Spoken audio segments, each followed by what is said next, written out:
Hi friends, ఈరోజైతే నాగుల చవితి అయితే జరుపుకుంటున్నామండి. ఏంటంటే ఈ మంత్ అంతా కూడా నాగుల చవితి చేసుకుంటారు. ఎక్కువ అయితే సండే, సాటర్డే, ఫ్రైడే ఈ 3 రోజులు చేసుకుంటారు. నేనైతే పొద్దున్నుంచి అయితే ఫాస్టింగ్ అయితే ఉన్నానండి. ప్రతి ఇయర్ ఫాస్టింగ్ అయితే ఉంటాను ఈ పండగకైతే మధ్యాహ్నం వరకు. మామూలుగా అయితే ఒక రోజంతా ఉంటారు. నేనైతే అంతసేపు అయితే ఉండలేనండి.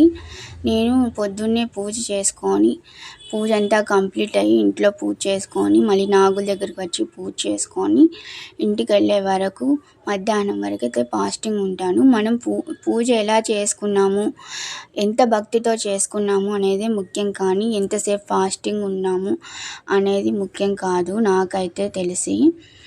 మీరేమనుకుంటున్నారో నాకైతే కామెంట్లో తెలియజేయండి.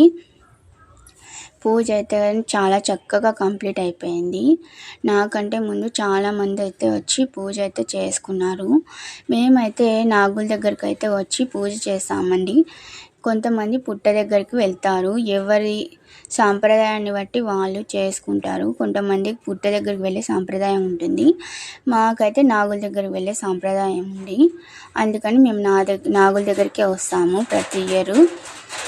పచ్చిపాలు అయితే పోసుకొని దేవుని ప్రసాదం అయితే సమర్పించి ఇలా దారాలు అయితే చుట్టుకోవాలి. అప్పుడు పూజ అయితే కంప్లీట్ అయిపోయినట్టు. నా పూజ అయితే కంప్లీట్ అయిపోయిందండి. ఇది యాక్చువల్గా అయితే బాబా గుడి. పైన బాబా ఉంటాడు. బాబా దగ్గరికి కూడా వెళ్ళి ప్రసాదం సమర్పించి దండం పెట్టుకొని వద్దామని అయితే పైకైతే వస్తున్నాను. పైకైతే వచ్చి బాబా దగ్గర ప్రసాదం అయితే పెట్టి దండం పెట్టుకుందామని అయితే వస్తున్నాను.